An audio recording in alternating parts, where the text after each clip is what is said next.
everybody was amazed. They were very happy. And my understanding, they want to put a dinner on for us in Santa Rosa. I thought it was Saboba, Santa Rosa, to bring us out as the next Wake Singers. And talk about exciting. That's really exciting. Never thought that was going to happen. I really didn't. I was really surprised. I'm still surprised. So the thing is to make it till then, so we can go to dinner. And it isn't for me really, because these young guys worked really hard to sing these songs, and they're intelligent enough to keep them and to do them the way my grandma wanted, and hopefully it'll work that way. I'm not worried about me being part, because like I said, I didn't really want to do that. I didn't really want to do. All I wanted was to be able to be that key to help somebody else get up in there and do that for me. You know what I mean? So that I could go away from here, but I don't think that's going to happen. So that going away part, but the singing part, yes, I think it's going to happen, because the people like it, and that's what it's all about. It's singing for the people.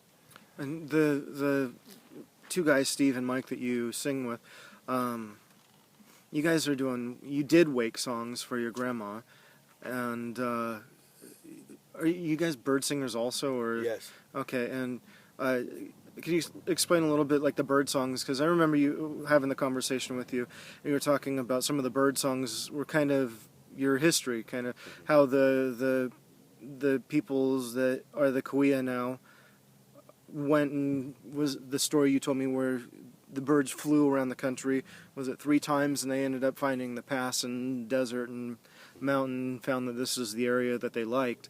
I guess maybe just explain the you don't have to go into any real depth on the stuff. I know some of the stuff is sensitive, but explain, I guess, some of the myth and the history that the songs and the importance of some of the songs. Okay, I'll start back to my grandma had a younger brother named Alvino Siva. I was with him for quite a while too, and like again, I never really thought that things would be like this, but they turned out this way, and he passed away about a year and a half to almost 2 years. He was in the Army for like 20 years. But he was here. He spoke fluent Cahuilla also, and he was with the old people. When he went in with the Army for like 20 years, his teacher was Joe Potencio. Joe Potencio was the last bird singer, the real last one. He was ceremonial bird singer. Whatever needed to be done, he knew those songs back then. He was brought out to the people, so that's why he was a singer. And he wanted Alvino to be his student, but he left for 20 years. And when he finally came back, he was on his end of his life, diabetes, and was killing him. So what he did was try to record all these bird songs that he believed were brought back from the generation about 1,000 years back to where we are now as best as they could. And his story was that, as we could believe today, was that they 3 times the birds, and they were the people, that was us. We went around this continent 3 times and looked at everything. And as we looked at everything, we apparently sang about these things. Each song would talk about looking at one bush. The next song would be, okay, good example would be this, is that there's a pool of water, and they would sing about that pool of water. And just one word we pretty much use. The next song is the pool of water it's running, okay. And as it's going down further, the next song will be it's going into the ground, and the next song will be it's coming back up out of the ground. It's making everything beautiful. In each succession, these songs will go as they used to. Would go, and we would sing them that way, and we basically would tell a whole story by the time we were done with all those songs, the bird songs. These bird songs were meant to be celebrated to when times of happiness, or time when someone's born, or not for when they're dead, because that's what the wake songs are for. A lot of people are confusing them nowadays, but I guess that's just what happens when people don't realize where they're coming from. And but I know that I was told that they're not. The bird songs were for happy times, when we're being happy and things are going good, or just to get together and to bring the people together. Alvino, when I spent all this time with Alvino, he would sing, so I started singing with him too as time went on. And unfortunately, like him and I, we had our little squabbles a lot. We used to fight and argue with each other, and I think that's what took a lot of time away from with us. But unfortunately, when he passed away, he took a lot of those songs with him. Right now, there's some songs that he recorded, just like Joe Potencio recorded a lot of his songs, and wanted it for us, for the people who were after him to sing. I'm still trying to get a hold of them. My aunt has a bunch of them. Hopefully, we can get a hold of them. And whatever we don't learn, whatever we don't remember, or whatever I don't know, we can learn from those tapes. And thank goodness he did that.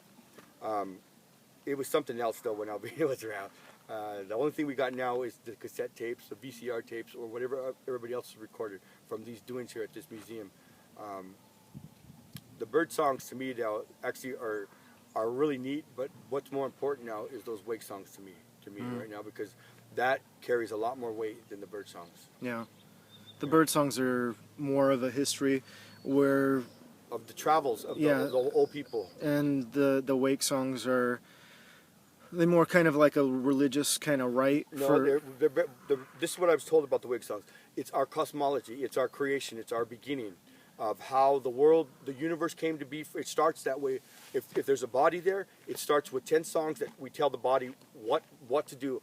First, the songs tell us what the soul is separating from the body and what it's doing, how it's hopping around. It doesn't really. It's just excited. The spirit hopping around, and then the next couple ones we talk to the spirit in the song. We tell the spirit to go home, to go to God, and then it goes further on to tell. And when the spirit is gone from the body, we are basically talking to it, and we're telling it what to do. We're telling it to go home and not to be lingering around where we are, because it's done. The body can't go back in the body. It's what we're telling it. And then after the 10th song, we start talking about the creation story, how there was nothing but darkness, but only two things, God and darkness, were here. And then we go on to tell them how Muqat and Temayawat, the two demigods, how they were created out of nothing, and how they created man, and how things came to be. And that's how we relate with the bird songs, because the bird songs come after all that's done. It's one complete cycle. But when we sing the birds, we don't do the creation story. But when we sing the creation story, we could sing the bird songs with it, but we don't, because we don't want people to be confused with that. And that's something we don't tell people. Okay. So it's the difference is one is a celebration and one is more just a memory and mourning. The sad time. Personal. Yes. Okay. Very personal. Very.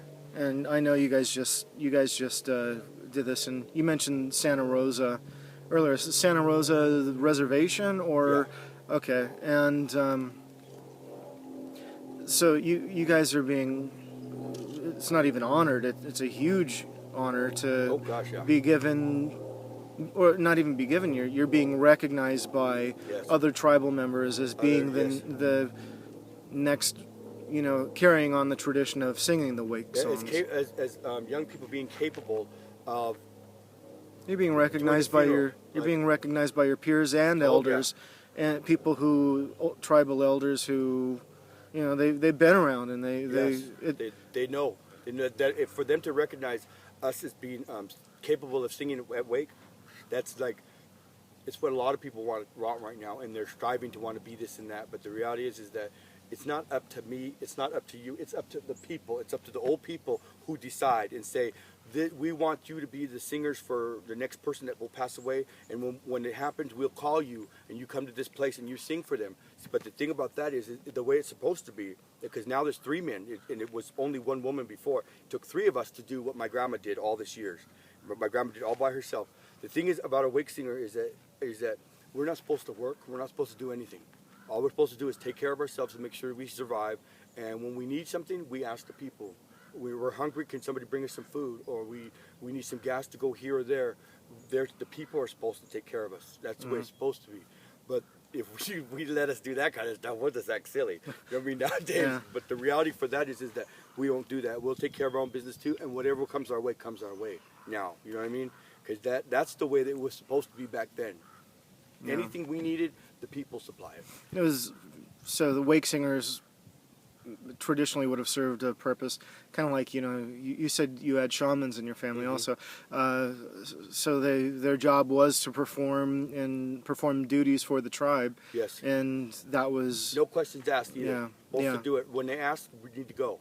So now it's the drift, people kind of moving away from tradition in society that we have today. I guess I guess some people are going to value that in the same way, but most probably won't in the same way. And that's expected. Yeah. That's expected. How about tell me a little bit about the women who ended up starting the Malky Museum here. It was your grandmother and Joan. Jane. I'm sorry. I don't know much about her. She was a Pablo from out here, and the Pablos actually were one of the original people that were out here, and